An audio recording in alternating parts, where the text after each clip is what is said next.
Hello students, very good morning. हम लोग फिर से हाजिर हैं आपके बीच में इंग्लिश की क्लास लेकर।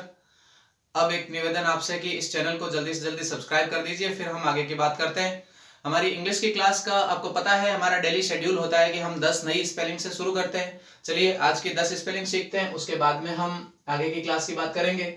पहली स्पेलिंग है हमारी चॉइस, CHOICE। चॉइस का मतलब होता है इच्छा। आप पूछते हैं ना आपकी चॉइस क्या है, यानी आपकी इच्छा क्या है, आप क्या लेना चाह रहे हैं ना। आपकी चॉइस यानी इच्छा। तो एक स्पेलिंग होती है चेयर, CHAIR। चेयर का मतलब होता है कुर्सी।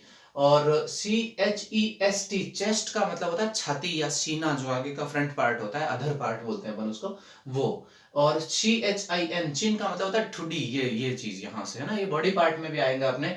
चेस्ट है, चिन है ना। एक स्पेलिंग होती है अपनी क्लोज, CLOSE, क्लोज। आप कई अपने फ्रेंड के बारे में ये वर्ड यूज करते होंगे, ये मेरा बहुत क्लोज फ्रेंड है ना। तो इसका मतलब वो बहुत पास में है अपने।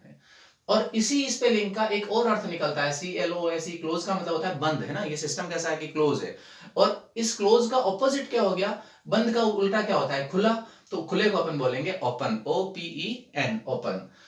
इसके बाद में अगर अपन बात करें तो एक स्पेलिंग आती है चूज, CHOOSE। चूज का मतलब होता है चूज यानी चुनना, यानी सेलेक्ट करना। इसका सिमिलर वर्ड क्या हो जाएगा, सेलेक्ट करना। और एक अपना होता है CHEER, चीयर का मतलब खुशी। आपने कई लोगों को देखा होगा ऐसे गिलास से टकराते हुए चीयर्स करते हैं। वो चीयर्स का क्या मतलब हुआ, वो एक्चुअल में अपनी खुशी सेलिब्रेट कर रहे हैं, बांट रहे हैं।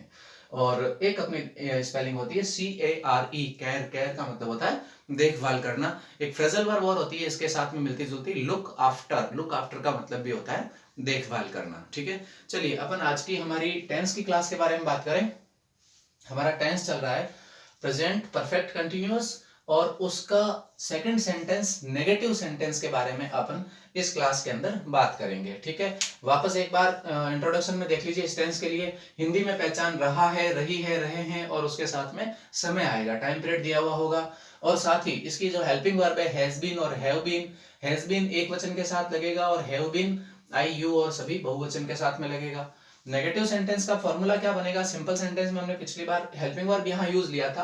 अब ध्यान रखिए, हेल्पिंग वर्ब के आप इसमें टुकड़े कर दीजिए। इस हैज हैव पार्ट को अलग कर दिया और बीन को अलग कर दिया, दोनों के बीच में नॉट लग जाएगा, बाकी सेम फॉर्मूला रहता है। देखिए, सब्जेक्ट प्लस हैज हैव, इसके साथ में नॉट, फिर बीन, और वर्ब की फर्स्ट फॉर्म और आईएनजी, उसके साथ ऑब्जेक्ट, फिर सिंस फॉर, और लास्ट में टाइम। अब सिंस फॉर का भी हमें पता होना चाहिए कि निश्चित समय हो तो हम सिंस लगाएंगे, और समय निश्चित नहीं हो तो फिर हम फॉर लगाएंगे। सेंटेंस से देखते हैं, देखें। पहला सेंटेंस है हमारा, राम 2 दिनों से स्कूल नहीं जा रहा है। तो देखो, ये जा रहा है, ये पहचान आ रही है, और साथ में 2 दिनों से टाइम भी आ रहा है। इसका मतलब ये प्रेजेंट परफेक्ट कंटिन्यूअस है। और इसमें नहीं आ रहा है, इसका मतलब ये सेंटेंस कैसा है, नेगेटिव है। चलिए इसके इंग्लिश बनाते हैं। सब्जेक्ट कौन हुआ, राम। फिर हेल्पिंग वर्ब क्या लगेगी, राम थर्ड पर्सन एक वचन है, कोई नाम है। राम के साथ हैज बीन लगता है, तो यहां हम लिखेंगे राम हैज, फिर नॉट बीन। हैज और बीन के बीच में नॉट आ जाता है, राम हैज नॉट बीन। फिर क्या है, वर्ब की फर्स्ट फॉर्म, वर्ब कौन सी है, जाना। जाना को क्या बोलते हैं, गो, आईएनजी लग जाएगा, क्या हो जाएगा, गोइंग। और जब भी गो या कम आता है तो आप ध्यान रखिए टू लगाना है अपने को। गोइंग टू कहां नहीं जा रहा है, स्कूल, SCOOL। और स्कूल के बाद में देखिए क्या आ रहा है वर्ड, 2 दिन से। अब 2 दिन कौन से हैं आप पता करिए, इसमें कोई तारीख नहीं दी, पिछले भी नहीं लिखा है, कोई फिक्स नहीं है कि 2 दिन कब से हैं, इसलिए इसमें क्या आएगा, फॉर 2 days। ये इसका इंग्लिश हो जाएगा। अच्छा, इसी सेंटेंस को देखिए, मैंने राम की जगह तुम कर दिया है, और 2 दिनों की जगह पिछले 2 दिनों से कर दिया है ना। एक कंडीशन डाल दी, पिछले 2 दिन यानी लास्ट 2 days। तो इसमें पूरी चीजें चेंज हो जाएगी। सब्जेक्ट कौन हो गया, यू। पर यू के साथ में हैज लगेगा क्या, हैव लगेगा। यू बहुवचन माना जाता है, इसलिए यू के साथ क्या आ जाएगा, हैव। फिर फॉर्मूले के अकॉर्डिंग नॉट, और फिर उसके अकॉर्डिंग बीन।